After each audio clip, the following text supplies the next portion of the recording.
Hi. There you are. Long time no see. Long time no see. Yeah. How are you doing? Good. There's so much going on, but I'm good. Yeah. Yeah. I was laughing about your response. Are you ready? Born to be ready. That shows so much action. Hey, before I forget, I saw suddenly. Did you graduate? I saw suddenly doctor.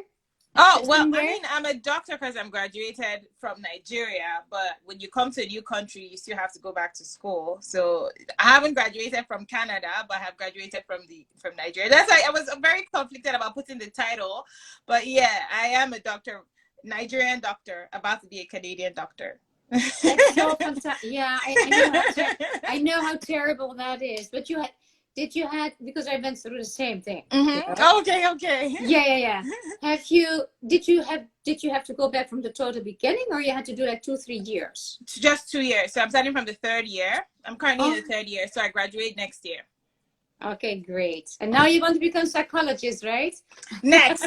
Up next. Up next. Oh my Dentistry, God. then psychology. Okay, welcome everybody. It's so nice to be. I'm just waving. Hi everyone. Yeah, that's so cute. Hey, let me see if we have questions so far.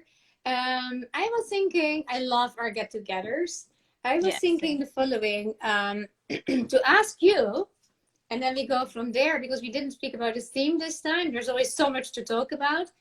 And as I always say, I love your videos and they're so helpful for everybody. What is it what you run up against lately or what you learned lately that you feel like, let's talk about that? I could go, if I want to say, let me go outside a bit of even my relationship with my child. I would say more like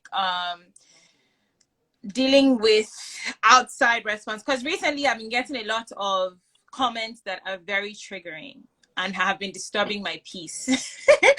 So recently I've learned to try, and I mean, I saw it in a post where she said, before you respond to someone or digest what they're saying, and in fact, I've actually recently blocked my comments from non-followers, also just to protect what comes in, because if you're not following me, sometimes you're actually coming out to attack me. And then one second.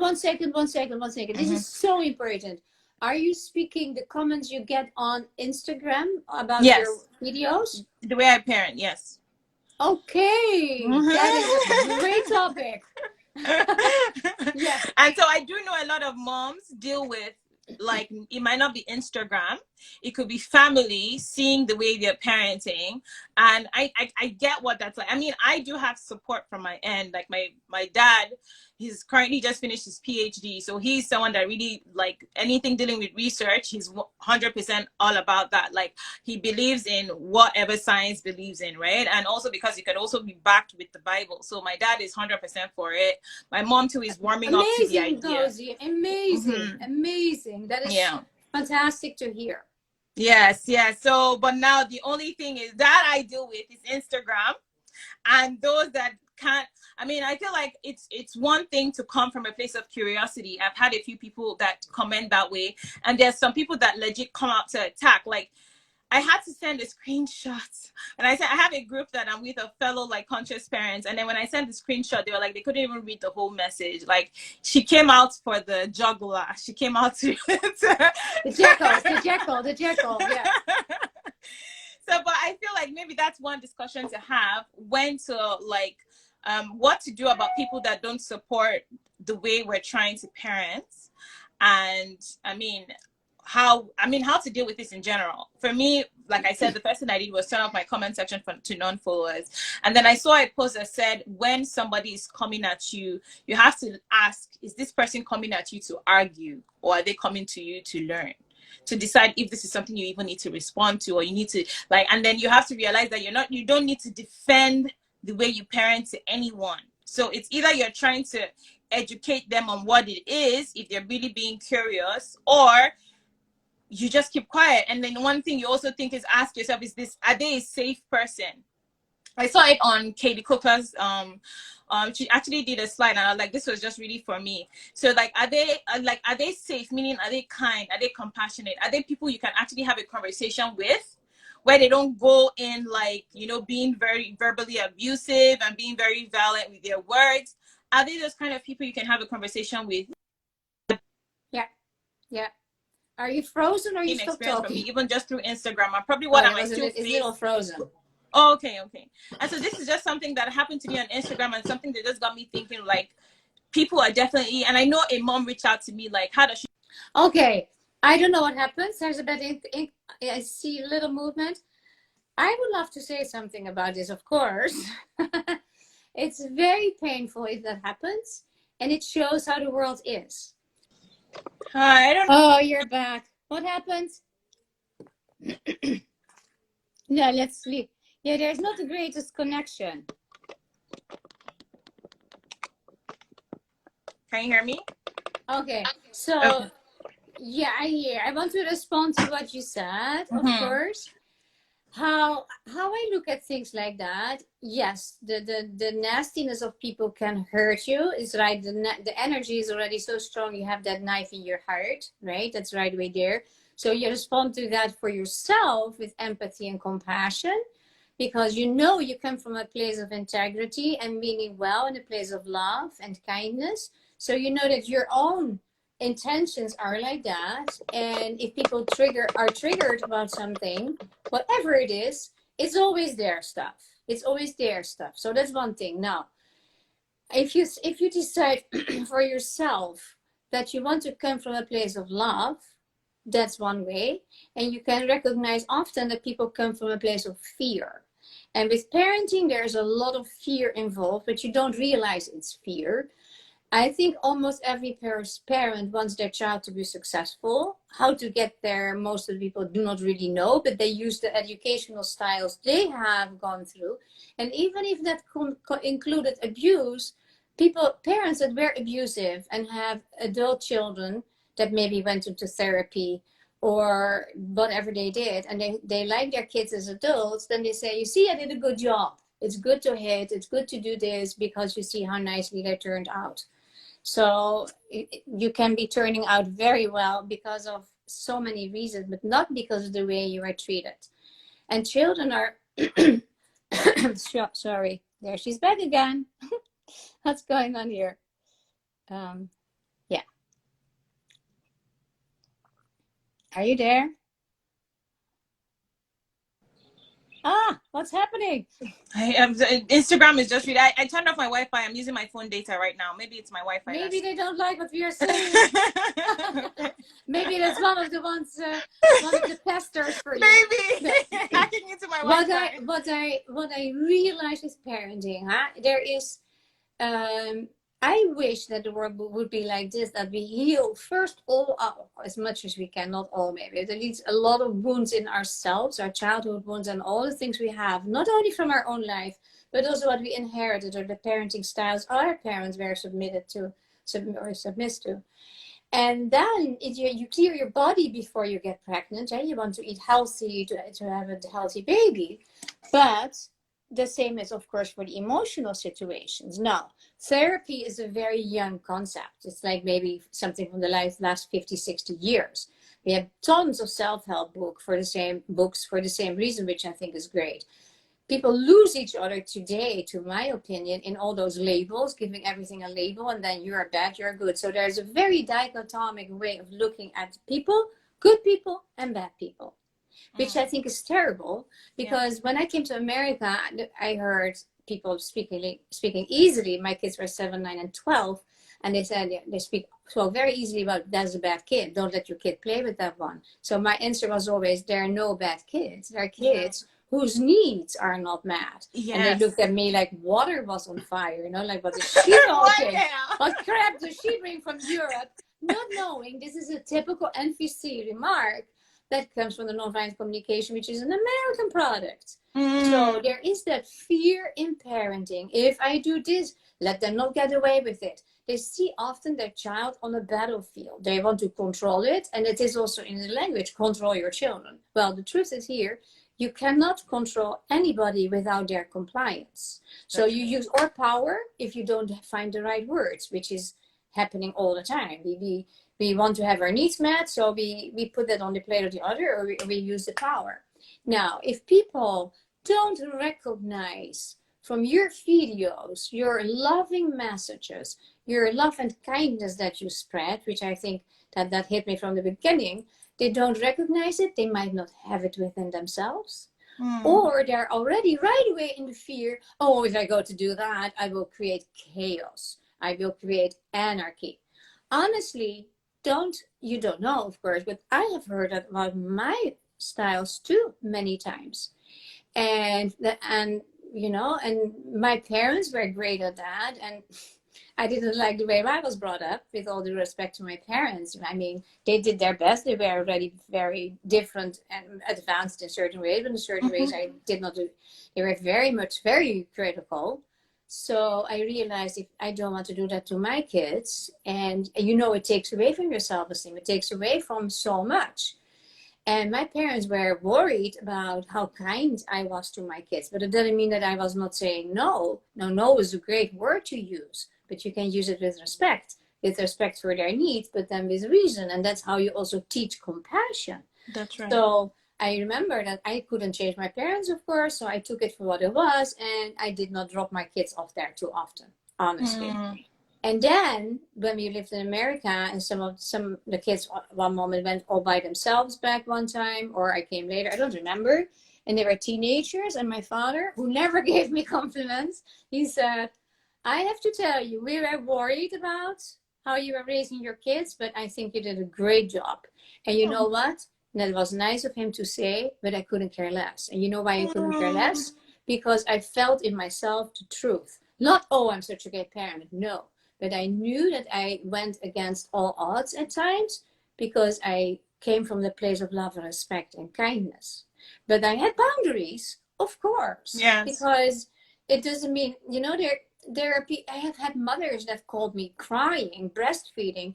Yeah, my husband is so upset in the middle of the night, the baby wants to be fed and baby is crying. And he says, let him cry or let her cry, and then they will get over it. And I said, and she said, I cannot do it. I said, of course not, because you feel the need of your kid. As mothers, we have that brain. We have a brain that we feel babies, and you feel their despair because they can only cry, and you don't know what they have. How can you let that cry? Yeah. You are upset as an adult if your husband lets you cry for hours and says nothing. Get over it. Finish it. Work it out, right? Right. That's not a good relationship. Yeah. So it begins there. It begins with all that. And then I have seen that many times, even psychologists can say the most horrible things, to my opinion, now and then. Like, don't want to go there. But it is like, always ask yourself, am I coming from a place of love? Or am I coming from a place of fear? And that is the self-reflection as a parent we need to have. And I'm so sorry that this happens to you, because I think you deserve all the support of everybody, the whole world. But it shows how much people are needed it. And there's also something that's quickly judging, right? They see something, oh, that doesn't work. That won't go well. No, to that point, like, there was even also in that same comment section, there was a lady that said, conscious discipline doesn't work for every kid. And it shocked me. And it shocked me because it's like, we are the ones that have traumas and all these things. So it's more like many of us are not ready to take on conscious discipline or nonviolent communication. I mean, with all the names that it goes by. But the truth is, children are blank slates. They are all wired in similar ways. So the issue is usually us, but it makes it easier to say the child is the one making it hard. You are so right. And it is the blind spot. And I have heard that many times. It doesn't work for every kid. You know what it is? Every kid needs a slightly different educational style. Yeah. And I had that. I had very different kids. One with extreme ADHD. I need to treat him totally different than the one who was extremely easy. I mean, it is therefore parenting is complicated. And many parents think, oh, I will do a great job, because they feel suddenly I get babies. Don't tell me anything. I know. And then when already a lot of damage is done, they start to read a book maybe, or go into therapy, or they send their kid to therapy, fix my child. And my answer is always, no, I don't fix children. Yeah. It is, you are the parent. You I have to can fix give your you tips. relationship with your I don't child. fix children because they're not broken. They don't need to be fixed. They are Yeah. not they are Yeah. not broken. Yeah. And it is, yeah, it is very interesting. But it says always something about them. But I have it too. I have Yeah. I had a little slightly different situation lately that was so surprised, but that happens too. I was speaking to a girl who had issues with depression, and it was like we were DMing a little bit, and I asked her about her life. And I sometimes do that because there was a remark that came, and there was a touching remark, and if somebody puts their head in their heart in a DM, I'm not saying, okay, bye, thank you. So I responded in a way, and we got a little bit to chat, and then I needed to go. And a day later, I came back to that tweet, and I said, how are you doing today? I got cursed at, you have no clue. I was an effing bitch, yada, yada, yada, yada, because I had let her wait in the read. And it's like, you don't pay me, I don't owe you anything, and this is how you Wow. treat me with listening ear. Yeah. But you know what I do then? Because thankfully that doesn't happen too much, but that happens with people. They have the issues. So Yeah. you put your hands on your heart, you give yourself empathy and compassion, and you connect with your core, you connect with how you feel and where you come from, and you know that not everybody is like that. I mean, look at the crimes that happen. There's so many angry, miserable people in the world, and most of them are not born like that. So there is so much going on. Yeah, their process is different. They're on different planes. They're in different consciousness. So that doesn't work for every child. Going back to that remark, it is the flexibility of the parents. But Yes. kindness works for everybody. Yes. And if your child is not receptive to kindness, then I would run to help for help. Yes. Okay, something is You're already yes. off. Yes. Because You're babies absolutely see right. how babies resonate. They say, Yes. if you're receptive as a mother or caregiver, after 4 months, they know to mimic all the emotions. They recognize it and they have it internalized. Yes. So if those emotions were most of the time anger, frustration, and fight, and I don't know what, then the baby gets already a different blueprint. So one of my biggest statements is always, parenting is about self-reflection. Yeah. And I see that because even sometimes you start to see some of the things, good or bad, with your child replicating that. So if you're like someone, because there are a lot of issues where you have where you might be complaining that I don't know what's wrong. My child just keeps bullying their sibling and hitting their sibling. Like, I really don't know what's going on. But if you take a moment and actually analyze and see the situation and how your child plays it out, you would see in similar situations, you have played it out the same way. So like if you're seeing that, because there's no way a child would see, for example, if your child is needs something or something, and then maybe their younger sibling disrespects them, and then they're like, how dare you disrespect me, and whack their sibling. If you take a second to think, you have probably done that before. Because if you have constantly shown a child that disrespect you, that, oh, okay, if you talk to me that way, I can't really hear you because I also feel triggered. Can we take a moment to calm down? If you repeat this constantly with your child, there's no way with their sibling, they wouldn't know to repeat that same kind of, oh, I feel disrespected now. But like, because there's one thing I know with most of us Nigerians, like, and it's not, and this includes me, is that when we are disrespected, if the person is of higher authority, we stay passive. We do not talk back. And that's how we were raised. We do not talk back. We take it in. We accept disrespect, which is not okay. And if the person is of less power, we are out to kill. Those are our two extremes. Like, how dare you? Do you know who I am? How dare you talk to me like that? Those are our two extremes. And for a long time, I did not realize there was somewhere in between. That was this is so powerful, Ngozi. This is so powerful. This is why Nazism could be created. This is why we have those kinds of discriminatory things. And the mistake starts with the one with the power that starts to be disrespectful, and then the fear of the other person keeps them shut down, because the punishment would be harsh. Is here she would say, hey, this is not so nice how you talk to me, or I don't like to be told like that. I mean, whoa, you know? Then the whole, so it's a perpetuum mobile that goes through ages and centuries until you stop it. It is so powerful. And that is also what I wanted to say when you were talking, that came in my mind. A lot of people say right away, that's how you started. Oh, you're disrespectful. That is how they perceive it. It doesn't mean it is meant disrespectfully. Maybe that child in their brain development, which is not fully developed 100% but until they're 25. Imagine that many are already parents. So if that is your response, you know, and it is you are upset with something and somebody interprets it as not respectful.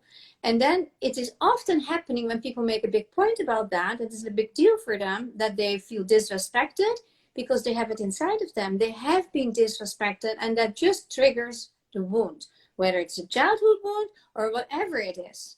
And if you really feel like I am not respected or honored for the way I am, then you can say it in a different way. If you have a teenager that cannot, or a little kid that cannot control their emotions because the emotions are so strong, and you have given so many brain development explanations in the past, right? They cannot handle it, so they explode. And then it's like they cannot do it differently at that moment. And then we come with our diagnosis, oh, you're disrespectful, and we disconnect entirely. How I do it, like, you know, please calm down first. I don't like what I hear so much. I like that we talk in a different way to each other. Calm down. Take a few deep breaths. You do that too with your son. Calm down, step aside, and let's just talk about it. I hear you. I'm here to listen to you, but these words, I don't want to hear. I don't like to hear that. You know, if you, and then you respected yourself. Yes. Because you said, this is the way I don't want to, but you say, you're disrespectful, go to your room. Well, you don't solve anything. You only create, okay, I cannot express myself to my parent. Why are so many teenagers so upset and angry and alone and suicide and all that? Not only because of social media, not only, it's often because these are kind of things that there's so much disconnect. Yeah. I went this week, very quickly, to a lecture with all my kids. My sons had invited me from a lecture of Jordan Peterson. He's a psychologist, and there's a lot of, he has helped many, many young men finding purpose in their life. He's very well known. I don't know if you know him, but there are also people that interpret his way of speaking or his opinions in a way that I think, did you really hear what I say? Because this man means very well. And if somebody has rescued a lot of guys and giving them purpose, that's already great. And he said in the audience, he said, yeah, you have the typical 2-year-old behavior, the tantrum, the 2-year tantrums. And I'm like, I have 3 different kids. They never had those 2-year-old tantrums. And I was like, and I realized that often comes to my observation, and maybe I'm wrong, but it's my observation, that we do the power struggle, that we are not on their level, or that we offer them much too much stimuli, that we take them out for shopping in the time that they're tired, or that we give them so much that they cannot choose anymore. They get overwhelmed and their system burns out. And I have, for instance, if you have a kid that has easily that kind of tantrums, make their bedroom empty, have a very empty bedroom with barely toys, keep the books covered, have them in a closed cupboard, keep all the colors. I had for my son with ADHD, dark blue bed, dark blue sheets, you know, and teddy bear colors, very soothing, because colors work on your emotional being. And the child, you know, it's from the bullfighting, they put a red thing and it gets crazy. But a kid that's a lot of red, it works on people too. So, you know, you can keep the world small of a kid, keep the world small. And don't, if you have them watch all kinds of crap, then they also can flip out easier too, right? It's so intertwined. It's again about reflection. I think it's really about really taking out time to see, because like one thing I also noticed, like how you're talking about colors, for me, I also noticed something dealing with sound with my son. And I think it's all about coming from a place of when something is going on with your child, instead of thinking, oh, my child is bad, I need to end this, I need to stop this, is to think, what's going on? There's something off. What's going on?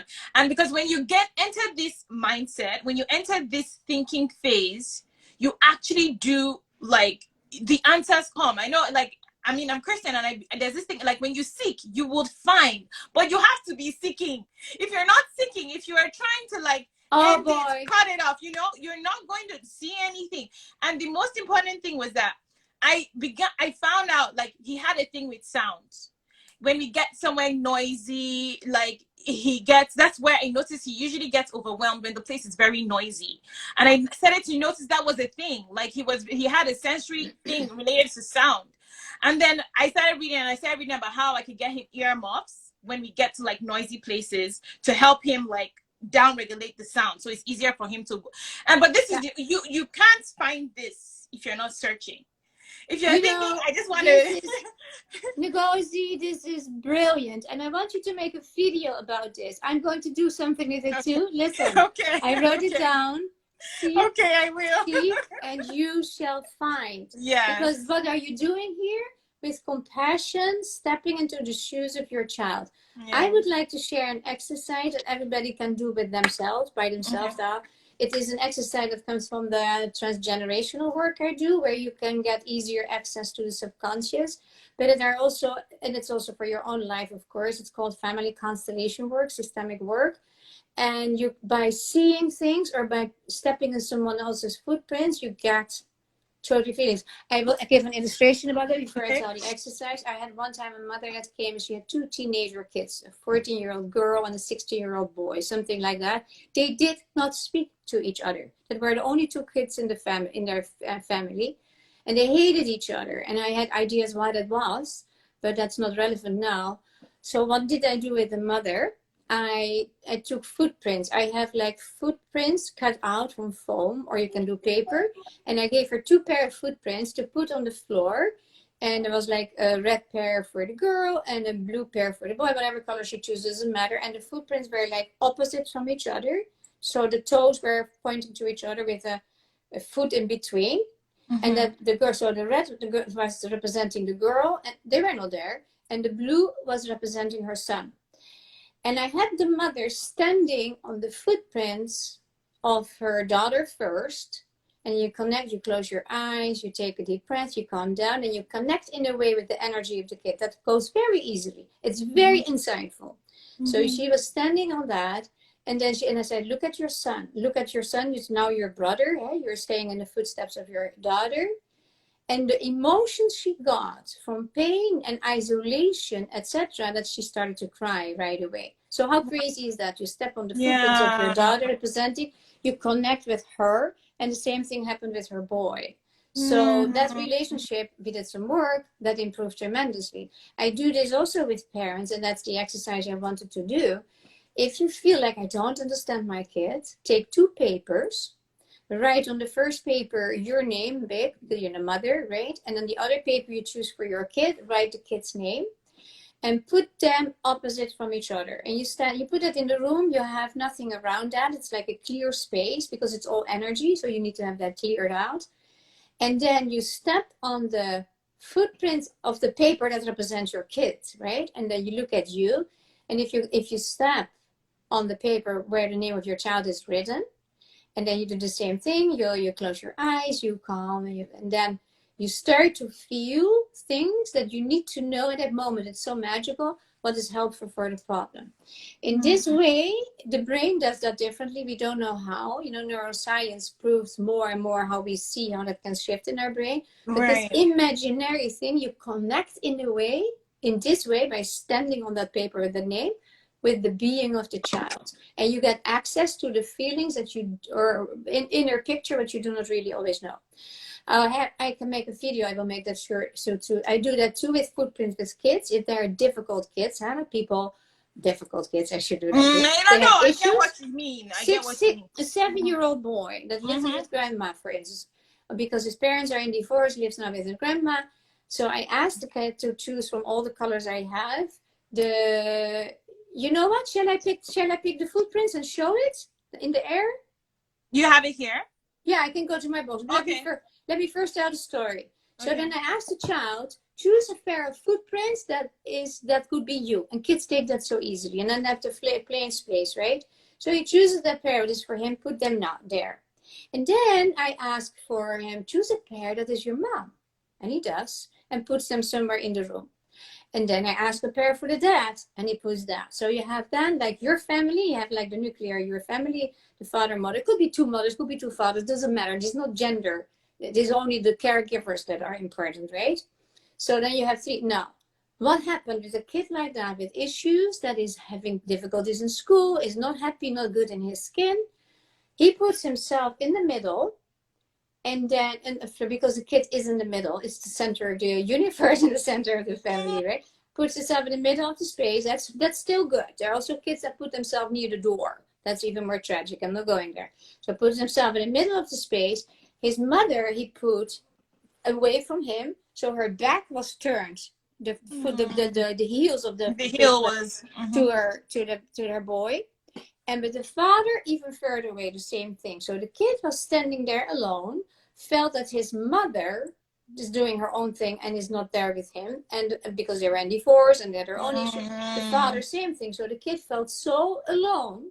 The child is not saying to his mother, "Oh, mom, I feel so alone." And only when you have a great relationship, your son might say that, because he learned all those things already. But usually kids don't. I'm not happy, don't know why. And then maybe they cry because you're divorced, and that's it. But you could feel the loneliness there. So that's how he looked at his family. Nothing warm, nothing compassionate.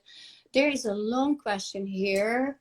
That was changed my care. That's nice. Parenting united. When I was a child, how did I want to be treated? And I started doing that. It made a world of difference and brought me where I am today in gentle parenting. Love it. So thank you for sharing. Awesome. Yeah, the pity is that people writing nice things. When I saved the video and posted, the remarks are gone. So if you see a remark you've done in the past, then just blurb it out. Okay, yeah, lots of remarks. I just try to is. respond and say hey or yes. I just try to respond, like type in. So Yeah, great. What does that mean? Hey, boo? Is that in Nigerian, boo?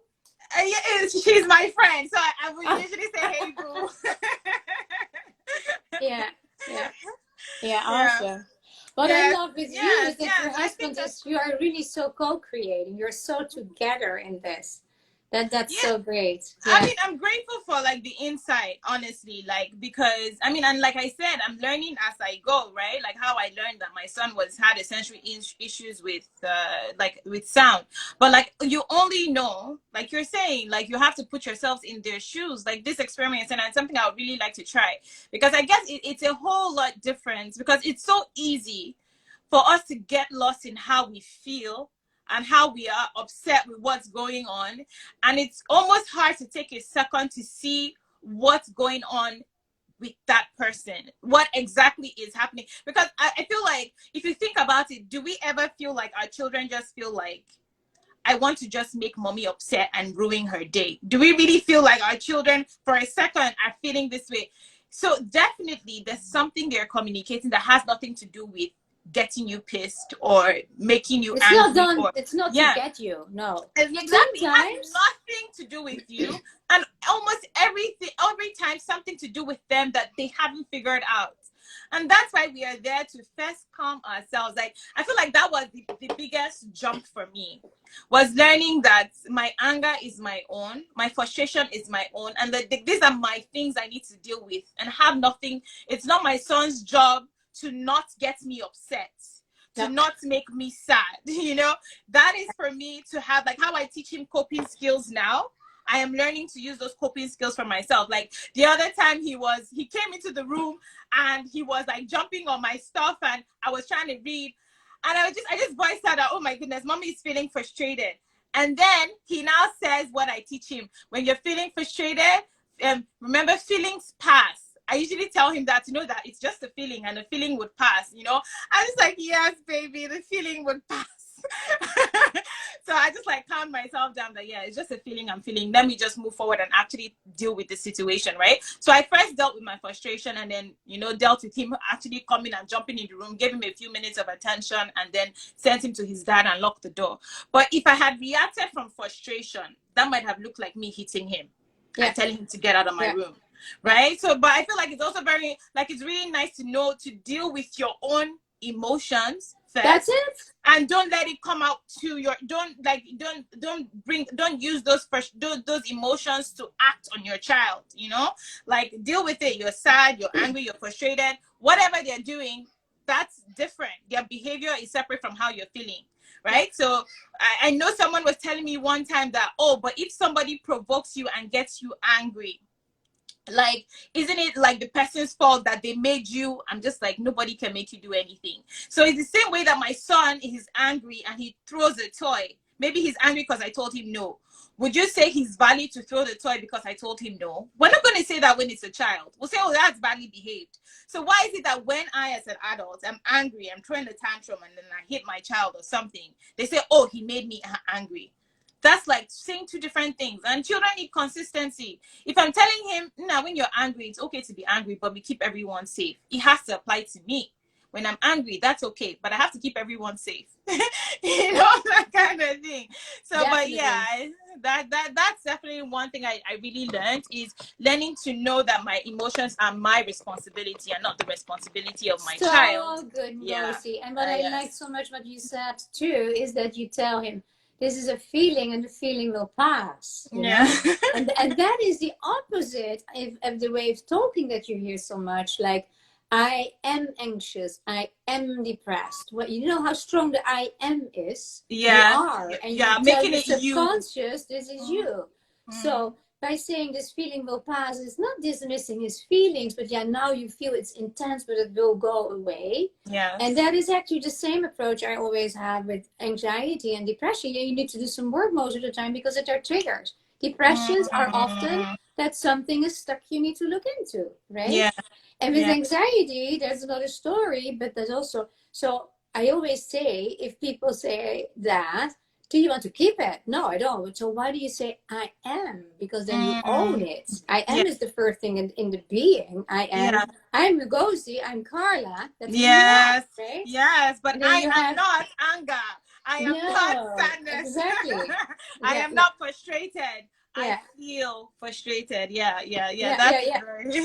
yeah, but it's interesting.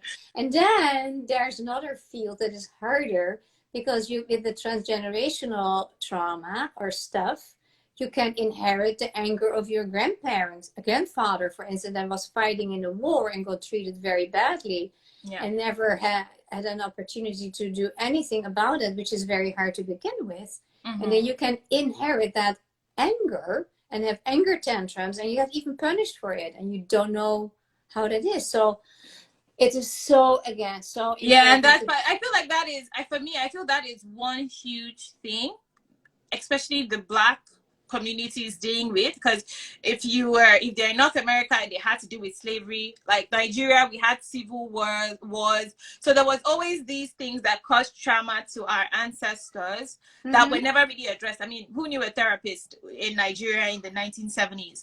And these were never addressed, and so these people were always on survival mode. Yes. Raising their kids on survival mode. And we're still raising our kids on survival mode, like till now. Like it's just like when somebody starts running and everybody's running, and it just takes one person to stop and say, wait, what are we running from? Like, because the thing chasing them might have long stopped, but everybody's still running, right? And then you have some people say, and then I see a few people saying, oh, everyone is becoming woke. But the truth is that people have woken up to realize that there's nothing chasing us anymore. We can stop now. You know, we can stop now and actually like raise our kids like we're not in a race, like we're not trying to survive. Everything is okay now. You know? Yeah, it is. That's so powerful. This is so interesting that you bring that up, because I can relate to it so much. I can see that, like here in Florida, there are many Jews that come from Russia, or originally Russia and Poland, and have lived for centuries in unsafety. They could be murdered any moment. There was no protection, or the police was often part of the murderers too. So you get a brain that is in fear, and there was no, you had maybe your religion that could give you some relief, but the fear was predominant. Now, then you move to a free country, which at least the image of America was, then you are, okay, you're safe now. But still, the fear is so in your brain and ingrained in your mechanisms. You see, a lot of those people still see a bear behind every tree and see all the time a worry and a problem. And then you have another thing that brings it back to parenting. A lot of parents think that you're a good parent if you worry a lot. But the opposite is true. It's not that you should be careless, but the worry is creating more troubles. So you Yeah. can be very caring. I have been always very caring and had always an eye on my kids without that I was like with the worry all the time and sitting on their neck or judging all the time what they were doing. But I knew everything, you know, without that they even knew I know, you know? Yeah. So I get that we what, knew yeah. I knew. Yeah, Yeah, I so get what you're saying. Go ahead. that is what you say there is so true. And you know, so you have your inherited parenting styles that you bring in, but you have also bring in inherited unresolved stuff. And it's not only for Nigeria, unfortunately, it is I think for most of the countries in the world. Or you Wow. have been occupied by whatever, or you have been fighting. I mean, it doesn't matter. It is in either way. It is traumatic. And I Yes. think upbringing traumas can be very small. It is Mm-hmm. impossible to raise a kid without any hurt or Yes, trauma. of But course. how you deal with it is the thing. Yes. Never ever stay in a victim mode. And that is attracting more issues to begin with, but it never helps you. So it is Yeah. there's so much is about healing. Well, it's Yeah. so nice to talk with you always. I think Yes, we can yes, talk for always. hours. Always. Yeah. So, but yes, yeah. So hopefully, I mean, that's our topic for today, conscious parenting. I really, really hope like people take it on. Sometimes I walk into some Nigerian comment sections and my heart is racing because I'm just like, oh my, because some and I think like my biggest issue and what I'm really trying to push for is that the routine advice should stop being advice that are so deadly. Like when there was like a difficult child, I mean, someone actually came into my DM that she can't believe that a mom was actually talking about threatening the child with a knife, like, and that she had done that before, and how she's able to type that in a comment section. I'm like, I don't know. I don't know. I really don't know what's going on. But like, I really feel like, and one thing I think also is that one thing we Nigerians always say is that we always refer to, I mean, people don't really understand conscious parenting. They assume it's like when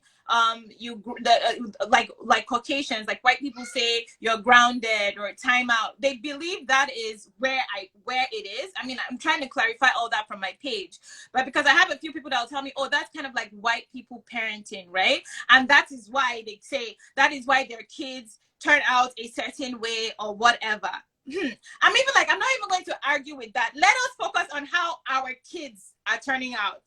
Look at our politicians, our president. Our president literally sent army to kill innocent protesters that were protesting because they were not safe, because they were being killed by the police. You mean Can you see you the mean aggression that Nigeria, we huh? have? You speak about Nigeria, right? Yes, we have so much aggression from our, like, look at our leaders. They are that aggressive. And are you saying they weren't spanked? They were all spanked. That's why they're so aggressive. They were not even taught the basics of safety, of what it means to keep everyone safe that I'm teaching my 3-year-old. They don't even know. They just know that the person with the most power can hit. And when they feel disrespected, because our president did talk about how he felt disrespected by the youth. So he did feel disrespected. So what did he do? He sent the army to shoot them with live bullets. Unarmed civilians, the president of a country. I mean, let us stop looking outside. Let's look within. We keep saying we want to change the future. We are raising the next leaders. But we aren't realizing that we're still doing the same thing to make the same kind of leaders, right? We're still focusing on the wrong things. Yeah. We still think hitting and yelling works. We don't realize that is what is making the leaders that they are currently, like the aggressive leaders that they are. We are not raising kids with kindness. We're not letting kids cry. We're trying to make our kids tough because the world is tough. And then they become tough leaders that we can't stand. You know, so it's just like, I'm just like, can we just take a moment to like stop and look that we have very emotionally unintelligent leaders because they're being raised by emotionally unintelligent parents. And it's not even a diss. I feel like I was kind of emotionally unintelligent. I was that person that would suppress crying, hold back anger till it explodes. I was that person that I had no idea how to cope with my emotions. I didn't even know when I was feeling my emotions. I was just like, the wind was just blowing me and I was moving. So I get it. But when we're those people and we're raising those kids, we're raising chaos. So let us stop trying to look at, I mean, first of all, we are looking at the wrong picture when we're trying to say it's white people parenting. We're looking at the wrong picture entirely. But that aside, look at what we're doing and what it has done to us. I feel like I became a people pleaser. I mean, even though, remember how we had that talk where you said I'm actually a sanguine personality, I'm very bubbly and lively, and I told you I'm always scared to walk into a garden and speak just because I think I would upset someone. And you told me that just because that was a coping mechanism for me to keep myself safe. And if I did not have to do with always being scared of upsetting people, I would have easily been a very charismatic person when I walk into a room, which I'm not. I mean, it's okay. But it's like, you know, learning these things, like there's so many things. And I think people are also scared to acknowledge the effect it had on them. Because I was one of those people that will always say I turned out okay, till I had to understand what okay looked like.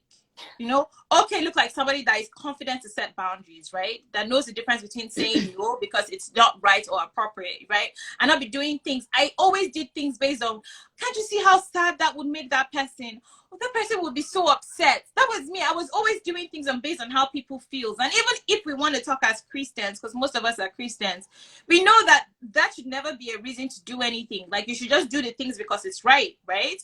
So it's just like, if we could just take a moment to analyze what it has done to us, what it has done to our country. I mean, look at Nigeria as a country. Like, we have so much resources, and it's like the worst. I mean, I feel like it's the worst place to live in. And I'm not even talking about like electricity, maybe security as is an issue, but I feel like even I felt so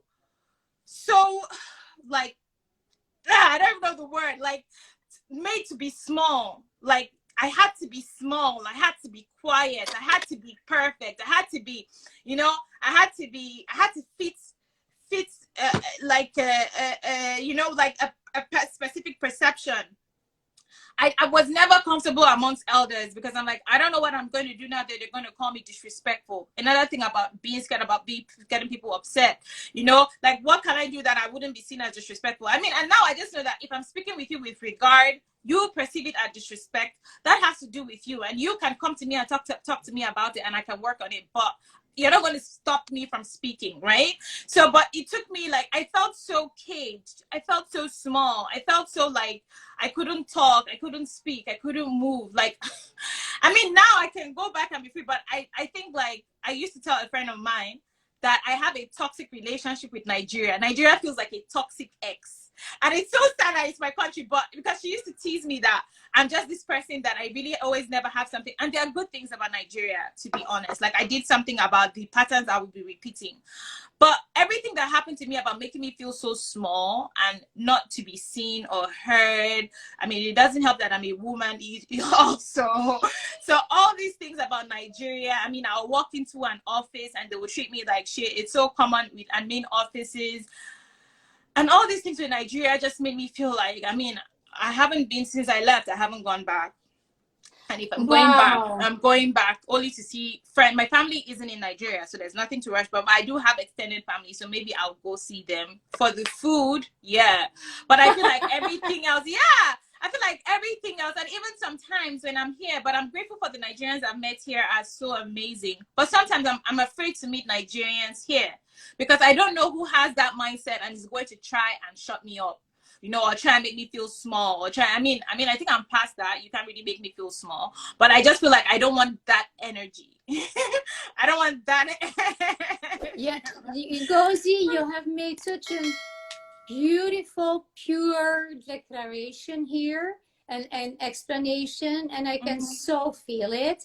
And what hit me in the very beginning of this particular part, that I heard you say that people say, oh, that is white people's parenting. And I think there already is the mistake, because we are all humans and we have the same kind of problems. So why to look into skin colors with that? I am so against that. Yeah. And I feel so connected with you. And I come from the Netherlands. That looks like a very free country.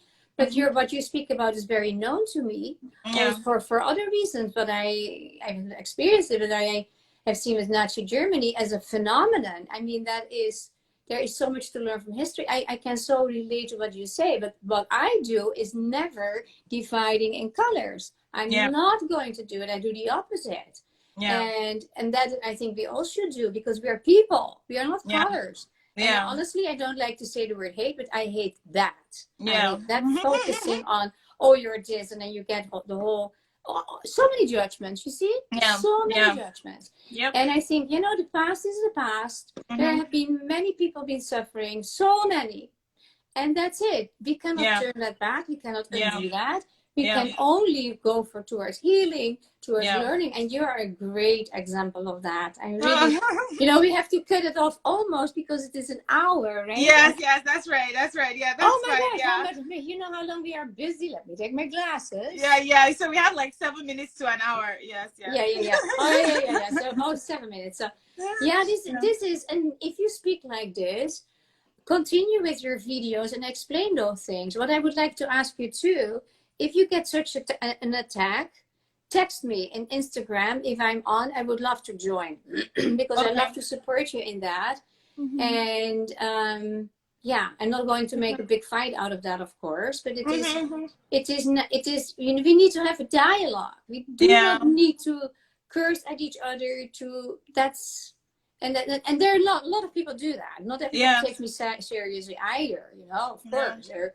Because they have their own thing and they don't want to look outside of their own box. Well, go and do your thing, right? I cannot force you to think differently. But I personally love to grow and to learn as old as I am. And that's what I want to do the rest of my life, because that makes life interesting. You know? That's right. Yeah. So that's what it is, girl. Yeah. So, but it's very beautiful what you just said there, and you will get the recording of that. Please post it on this video on your I think feed. I'll actually just do the repost right now. Most times when I put it off till later, it ends up not happening. I'll do it right now.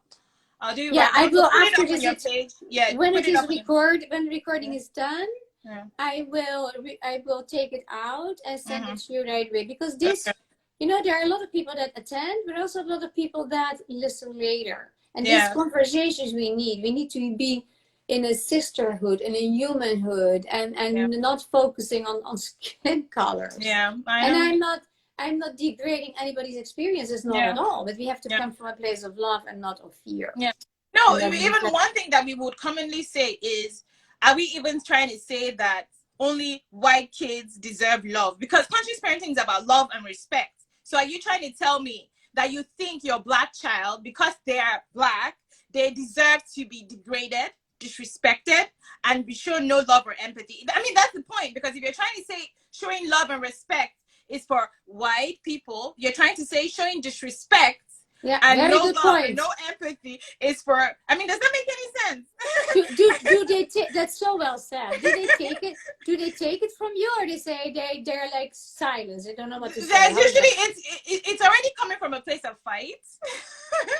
So I mean, I really know that the message isn't going through, but then like message delivered, whatever you want to say. But I mean, like I saw in a post that if you're someone who is against love, respect, and gentleness, and you're coming to me because you're angry about seeing love, respect, and gentleness, then I honestly can't have a conversation with you.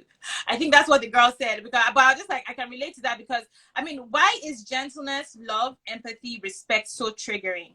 I saw one where the lady actually said, sorry, it's almost time up, but she said that she is not even a parent, but she was like, I've been seeing so many posts about gentle parenting where they're just talking about treating kids like regular human beings. What shocks me is that people are actually amazed. And what shocked me the most is that some people are actually saying they don't want it. Like, she doesn't get it. Like, why don't we want to treat them like regular people? And I'm just like, that she personally wouldn't call gentle parenting or conscious parenting that. She would just call it regular parenting, because that's the only way you should treat people. And I'm just like, that's a valid point, but like there's just been so much going on, like we have to rebrand the name just to show that this is something else. But I'm like, yeah, I get that, like we should actually treat kids like normal people. Sometimes we just forget. Sorry, I'm going on and on. Sometimes we do forget. Sometimes we do forget that like they are people, and it's so easy to forget. We almost always see them as something that was given to us to control and mold. We don't realize that they have already, I mean, also as a person, I believe that they have their own purpose that I don't know. So it's not my place to hold him and mold him into something. It's my place to just guide him so he doesn't get derailed. And that's where boundaries come in. Let him know the important values, right? So if he was going to be the president of a country, he would know safety is paramount. He can't hurt anyone. He can't hurt himself. You know, basic values that would guide him to be the best version of himself in that purpose he's supposed to be, and not necessarily make him into something that I want him to be. But yeah, I'm just going on and on. Yeah. Yeah. So somebody, there are a few remarks here. Okay. Treat everyone with respect, yeah, for sure. Yeah. I always adore your work, Mrs. Carla. Oh, that's for me. I appreciate the life. I love that you say it, and I love your presence. That's so nice. And yeah, that's awesome. You know what? We need to do this more Sundays in a month. Can you do that? Can we do it every 2 weeks? Every 2 weeks can work, yes. Just on a Sunday like this, I think it's so nice. Yes. And you're unstoppable, so am I. So there's always something to talk about. Yes, there's always something to talk about. I want to thank you very much. It was awesome again. We are really in the time, so I don't want to have it cut off in the middle. Yes. I will do it. I can do it after this. As soon as it's possible, you get it. If you cannot upload it, if there's issues, let me know, because there are different ways to save it. Okay. And I'm also trying it, because it's a waste to not have them out there. Yes, right? that's right. And you can even cut them in pieces if you're able to do that. Maybe your husband, because the part you spoke about in the last 15 minutes is something I would really put also separately on your thing. For all those people that whine and complain, watch this. Yes. Okay. All right then. Thank you so much for listening, everybody. It's amazing. Thank you. And I'm going to record it ASAP. All right then. Thank you. Take care, sweetheart. Bye-bye. Bye-bye. Hi, I'm Carla Van Walsum, founder of Heart-Based Solutions, where I help you with psychology, neuroscience, and holistic modalities transform your life, career, and relationships. If you're new here, make sure you click the subscribe button and hit the bell to get notified for new videos. Any link that I mentioned in this video, you can find in the description box below.